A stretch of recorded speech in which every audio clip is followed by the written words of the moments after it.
Assalamualaikum warahmatullahi wabarakatuh. Selamat berjumpa kembali dengan kami di kanal YouTube 1001 Ide. Pada video kali ini kita akan membahas soal PAS atau penilaian akhir semester atau pada kurikulum Merdeka disebut dengan sumatif akhir semester.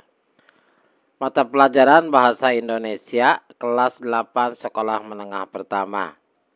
Semester yang kedua, kurikulumnya adalah kurikulum Merdeka Belajar. Sebelum lanjut pada video pembahasan, kami mengucapkan terima kasih atas dukungannya terhadap perkembangan channel ini, yaitu dengan menekan tombol subscribe dan mengaktifkan tombol notifikasinya untuk mendapatkan informasi terbaru dari channel ini. Petunjuknya yang pertama, berilah tanda silang pada huruf A, B, C, atau D pada jawaban yang paling benar. Soal nomor 1. Berikut bentuk karya fiksi kecuali titik-titik, pilihannya A. cerpen, B. novel, C. biografi, D. roman. Maka jawaban yang tepat adalah yang C, yaitu biografi. Soal yang kedua. Berikut unsur identitas atau data karya pada teks resensi karya sastra kecuali titik-titik. Pilihannya adalah A. judul buku, B. penulis, C. warna buku, dan D. sinopsis. Maka jawaban yang tepat adalah yang C, yaitu warna buku. Selanjutnya soal yang ketiga. Buku yang berisi kisahan atau cerita yang dibuat berdasarkan khayalan atau imajinasi pengarang adalah titik-titik. Pilihannya A. buku, B. buku non-fiksi, C. buku fiksi, dan D. buku pengayaan. Perhatikan ya, cerita khayalan atau imajinasi, maka ini adalah yang disebut dengan buku fiksi. Jawabannya adalah yang C. Soal yang keempat. Rupanya Iporia menuntut ilmu di Sorbonne yang tengah kualami juga dialami Arai. Bermalam-malam ia tidak tidur sebab tergila-gila pada riset protein sitokrom C. Unsur penting yang mendasari kelangsungan hidup organisme. Demikian teknis kerja yang disemburkan padaku berulang kali. Tahukah kau Ikal, hasil riset sitokrom C ini dapat menjadi kanon yang merontokkan bangunan absurditas teori-teori kaum evolusioner. Lagaknya menceramahiku. Alasan mengapa kutipan tersebut merupakan buku fiksi adalah titik-titik. Pilihannya A. terdapat tokoh-tokoh dan dialog. Yang B. bahasa yang digunakan banyak bahasa ilmiah. Yang C. membahas tentang riset protein sitokrom C. Dan D. terdapat fakta atau opini yang dapat dipertanggungjawabkan. Maka jawabannya adalah yang A, yaitu terdapat tokoh-tokoh dan dialog. Selanjutnya soal yang kelima. Di bawah ini merupakan komentar buku fiksi. Pilihannya A. imajinasinya sangat kuat membangun plot alur cerita fantasi lokal yang tidak kalah keren dengan fantasi asing. B. secara keseluruhan buku ini hanya menginformasikan hal yang telah diketahui umum. C. buku ini ditulis dengan sistematika yang runtut sehingga sangat mudah dipahami. Dan D. buku ini mengangkat masalah aktual dan cerdas tetapi tidak terkesan menggurui. Maka jawabannya adalah A, yaitu imajinasinya yang kuat membangun plot atau alur cerita fantasi lokal yang tidak kalah keren dengan fantasi asing. Soal yang keenam. Sulit sekali menemukan kekurangan buku ini. Semua unsur yang seharusnya dimiliki sebuah karya fiksi terpenuhi dalam buku ini. Bagi siswa yang tidak senang membaca karya sastra, memang buku ini tidak begitu menarik. Sebab novel ini serius dan tidak cukup penghibur. Masalah yang dinilai dalam penggalan resensi di atas adalah titik-titik. Pilihannya A. kekurangan atau kelemahan novel tersebut. B. latar belakang pengarang novel. C. sinopsis novel tersebut. Dan D. kekurangan dan kelebihan novel tersebut. Jawabannya adalah D, yaitu kekurangan dan kelebihan novel tersebut. Soal nomor 7. Berikut ini adalah bagian-bagian atau unsur-unsur buku fiksi kecuali titik-titik. Pilihannya A. alur atau plot. B. tokoh dan penokohan. C. amanat, dan D. indeks buku. Maka jawaban yang tepat adalah yang D, yaitu indeks buku. Selanjutnya yang ke-8, perhatikan kutipan kalimat berikut. Kemarin ada kejadian ganjil di kampungku. Kata ganjil pada kutipan paragraf di atas memiliki makna titik-titik. Pilihannya A persuasif, B konotasi, C denotasi, dan D inferasi. Maka jawaban tepat adalah yang B yaitu konotasi, yang artinya itu bukan makna yang sebenarnya.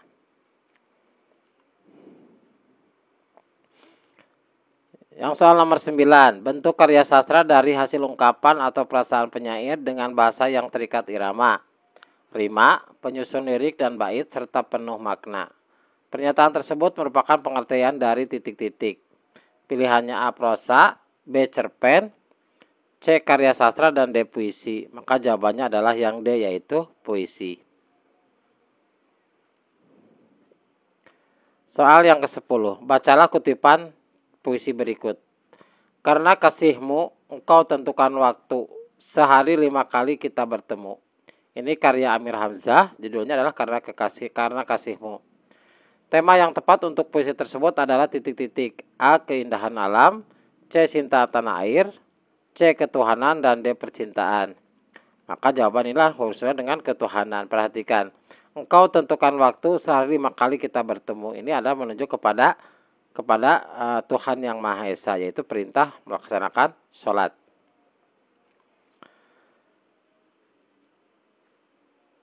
Perhatikan Cinta Jauh di Pulau, karya Irin Anwar. Amboi jalan sudah bertahun kutempuh, perahu yang bersama kan merapuh. Mengapa ajal memanggil dulu sebelum sempat berpeluk dengan cintaku? Makna kata perahu dan pada kutipan puisi tersebut adalah titik-titik. A. Kehidupan, B. Kehampaan, C. Kematian, dan D. Kepercayaan. Berarti perahu itu adalah sebuah kehidupan. Soal nomor 12. Setelah 10 tahun aku melihatnya lagi, tubuhku seperti daun yang dimakan ulat, keropos oleh sakit, kopong oleh waktu. Jenis puisi tersebut adalah titik-titik. A. Diafan, B. Prismatis, C. Elegi, dan D. Ode. Maka jawabannya adalah prismatis, berarti maknanya itu lebih sulit untuk untuk diartikan. Selanjutnya adalah soal nomor 13. Aku membeli topi, pedagangnya sudah tua, setiap hari membawa berlusin-lusin topi di keranjang. Jenis puisi tersebut adalah titik-titik. A. Diafan, B. Prismatis, C. Elegi, dan D. Ode. Nah, ini termasuk ke dalam puisi Diafan. Artinya maknanya itu jelas dan udah pasti. Selanjutnya soal nomor 14. Contoh lirik puisi bermajas metafora adalah titik-titik. Yang pilihannya A. Wajahnya seperti bulan purnama, B. Dia adalah bunga di desaku, C. Alisnya bagai semut berbaris rapih, dan D. Bulan bersinar menyapaku. Maka yang bermajas metafora adalah yang B, yaitu dia adalah bunga di desaku. Soal nomor 15, perhatikan kalimat berikut. Hembusan angin membelai lembut rambutku. Kalimat tersebut merupakan majas titik-titik. A. Personifikasi, B. Perumpamaan, C. Metafora, D. Metonimia. Maka jawabannya adalah personifikasi. Artinya ini seperti benda mati yang diibaratkan seperti benda hidup. Perhatikan pada kata hembusan angin membelai. Karena yang bisa membelai itu adalah benda hidup. Maka angin ini disepertikan seperti makhluk hidup. Soal nomor 16. Mengungkapkan pemikiran dalam bentuk kata-kata yang ditujukan kepada orang banyak disebut titik-titik. A. Diskusi, B. Pidato, C. Wawancara, D. Bercerita. Maka jawabannya adalah B, yaitu pidato.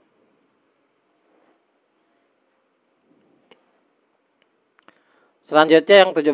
Struktur teks pidato adalah titik-titik. Pilihannya A. Pendahuluan, saran, isi penutup. Yang B. Salam pembuka, isi penutup. Yang C. Pembukaan, isi penutup. Yang D. Pembukaan, isi argumen dan penutup. Maka jawabannya adalah yang C, yaitu pembukaan, isi kemudian penutup. Soal nomor 18. Hadirin yang berbahagia, demikianlah sambutan dari saya.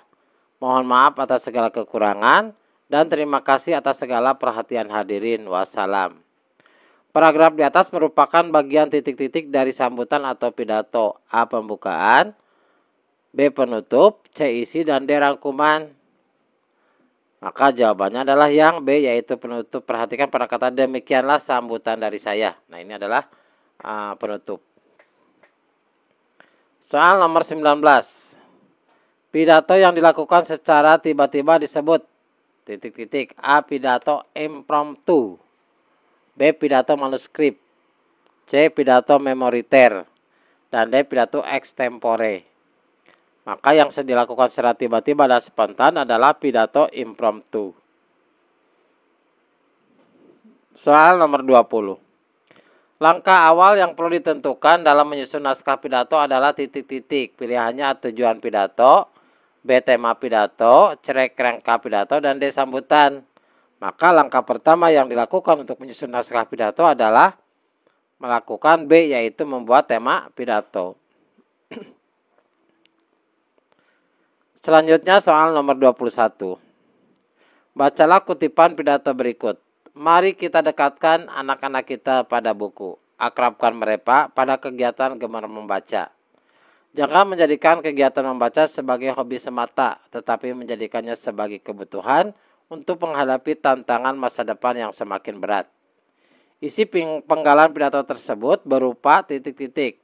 A. Imbauan, B. Perintah, C. Kesepakatan, dan D. Perbandingan. Perhatikan pada kata mari. Mari kita dekatkan anak kita pada buku. Nah, ini merupakan kalimat persuasif sehingga isinya berupa himbauan, yaitu yang A. Selanjutnya soal nomor 22. Kalimat penutup pidato yang tepat adalah titik-titik. Pilihannya A. Berhubung waktunya mepet, pidato ini diakhiri saja ya. Yang B. Pilihannya rasanya pidato ini tidak perlu panjang-panjang. Yang C. Sekian dulu pidato saya. Saya harap saudara-saudara mencerna pidato saya dengan baik. Yang D. Sebelum pidato ini saya akhiri, mohon dimaafkan kalau ada kata-kata yang kurang berkenan. Maka yang tepat untuk kalimat penutup pidato itu adalah yang D, yaitu sebelum pidato ini saya akhiri, mohon dimaafkan kalau ada kata-kata yang kurang berkenan. Selanjutnya, soal nomor 23. Penyampaian pidato bisa bertujuan sebagai berikut kecuali. Perhatikan pada bagian kata kecuali. A. Informatif, B. Argumentatif, C. Persuasif, D. Provokatif. Maka pengecualiannya adalah yang D, yaitu provokatif. Soal nomor 24. Paragraf berikut yang merupakan teks persuasif adalah titik-titik. Pilihannya A. Habibie merupakan tokoh yang sangat dikagumi bukan hanya di Indonesia, melainkan di luar negeri juga. Otaknya yang cemerlang dan jasanya terhadap bangsa ini menempatkan beliau pada 5 besar tokoh terpintar di dunia. Kemudian yang B. Banyak siswa yang melanggar kedisiplinan akhir-akhir ini. Oleh karena itu, karena kurangnya kesadaran mereka untuk mematuhi peraturan. Oleh karena itu, marilah kita tanamkan nilai-nilai kedisiplinan kepada para siswa agar mereka mau menaati peraturan yang dibuat. Yang C. Film Laskar Pelangi menuai sukses besar. Lebih dari 1 juta penonton hingga hari ini film tersebut ditayangkan. Antrian panjang di setiap bioskop menjadi pemandangan yang biasa sejak ditayangkannya Laskar Pelangi di bioskop-bioskop. Yang D. Mawar adalah suatu jenis tanaman semak dari genus Rosa sekaligus nama bunga yang dihasilkan tanaman ini. Mawar liar terdiri dari 100 spesies lebih, kebanyakan tumbuh di belahan bumi utara yang berudara sejuk. Biasanya ciri dari kalimat teks persuasif itu ada kalimat ajakan, biasanya salah satunya adalah mari. Maka perhatikan pada yang B. Banyak siswa yang melanggar kedisiplinan oleh akhir-akhir ini. Semua itu karena kurangnya kesadaran mereka untuk mematuhi peraturan. Oleh karena itu, marilah, kata marilah ini yang menunjukkan ini sebagai teks persuasif. Ini berupa ajakan. Selanjutnya soal nomor 25. Langkah awal dalam menyusun naskah pidato adalah titik-titik. A. Menentukan tema, B. Menuliskan teks, C. Mencari atau mengumpulkan informasi, dan D. Menyusun draft teks. Maka langkah pertama yang dilakukan adalah menentukan tema, maka jawabannya adalah yang A. Soal nomor 26. Bagian kerangka pidato yang perlu dikembangkan yaitu titik-titik. A. Pendahuluan, B. Inti atau isi pidato, C. Penutup, dan D. Salam penutup. Maka yang perlu dan bisa dikembangkan adalah bagian B, yaitu inti atau isi pidato. Soal nomor 27. Contoh kalimat fakta pada kalimat di bawah ini adalah titik-titik. A. Besok nenek akan main ke rumah kami. B. Menteri Kesehatan diperkirakan akan ke Medan bulan depan. C. Jumlah penduduk kota Medan sebanyak 2 juta jiwa. Dan D. Harga saham gabungan naik turun. Maka yang termasuk fakta, yang jelas ini adalah membuktikan fakta adalah yang C, yaitu jumlah penduduk kota Medan sebanyak 2.000 jiwa. Soal nomor 28. Contoh kalimat fakta yang berkaitan dengan kesehatan adalah titik-titik. Yang A. Mengkonsumsi banyak vitamin C dapat meningkatkan daya tubuh. B. Membaca di malam hari dapat merusak mata. Yang C. COVID-19 menyebabkan kerusakan pada saluran pernapasan. D. Mandi malam hari mungkin menyebabkan rematik. Maka yang termasuk ke dalam fakta itu adalah yang C, bahwa COVID-19 ini menyebabkan kerusakan pada saluran pernapasan. Ini adalah fakta. Selanjutnya soal nomor 29. Berikut yang bukan merupakan persiapan yang dilakukan sebelum pidato adalah titik-titik. A. Menghargai perbedaan pendapat. B. Memilih masalah yang tepat. C. Membuat kerangka pidato. Dan D. Mengumpulkan bahan. Perhatikan yang bukan merupakan persiapan pidato. Maka jawabannya adalah yang A, yaitu menghargai perbedaan pendapat. Selanjutnya soal nomor 30. Pidato merupakan jenis komunikasi di depan halayak atau penonton banyak yang bersifat titik-titik. A 4 arah, B 3 arah, C 2 arah, dan D 1 arah. Jadi pidato itu merupakan jenis komunikasi yang bersifat satu arah. Jadi jawabannya adalah yang D. Selanjutnya untuk soal nomor 31 sampai dengan 35, ini adalah soal esai. Petunjuknya jawablah pertanyaan-pertanyaan di bawah ini dengan benar. Soal nomor 31, sebutkan unsur-unsur karya fiksi. Nah, ini adalah materinya pada bab yang keempat, yaitu mengulas mengenai karya fiksi. Maka jawabannya, unsur-unsur karya fiksi adalah tokoh cerita, latar cerita, tema cerita, dan alur atau jalannya cerita. Jadi ini adalah pembahasan materi pada bab yang keempat. Kemudian untuk soal nomor 32, apa yang dimaksud dengan majas serta fungsinya dalam puisi? Nah, ini merupakan materi yang ada pada bab yang kelima mengenai puisi. Maka jawabannya adalah majas adalah kiasan atau cara melukiskan sesuatu dengan menyamakan dengan sesuatu yang lain yang sifatnya sama. Fungsinya di dalam puisi adalah menciptakan efek estetika dalam puisi. Selanjutnya soal nomor 33. Apa yang dimaksud dengan kalimat persuasif dan berikan contohnya? Nah, ini adalah materi pada bab yang ke-6 mengenai pidato. Maka jawabannya, kalimat persuasif adalah kalimat yang bersifat membujuk agar pihak yang dipujuk menjadi yakin. Dalam pidato, kalimat persuasif umumnya ditandai dengan penggunaan kata mari dan ayo. Contohnya, marilah kita melatih diri untuk disiplin dalam membuang sampah. Perhatikan di sini ada kata mari. Ini adalah contoh dari kalimat persuasif. Soal nomor 34. Sebutkan langkah-langkah menulis pidato. Nah, ini juga materi pada bab yang ke-6, yaitu menulis pidato. Langkah-langkah menulis pidato, yang pertama itu adalah memilih dan menentukan topik. Yang kedua, membuat kerangka atau bagian-bagian pidato. Yang ketiga, mengumpulkan informasi yang terdiri atas fakta dan data. Yang keempat, menentukan waktu atau lamanya pidato jika pidato itu dipraktikkan. Dan yang kelima, menulis pidato. Selanjutnya soal nomor 35 juga, ini adalah materinya pada bab yang ke-6, yaitu menulis pidato. Apa yang dimaksud dengan pidato impromptu?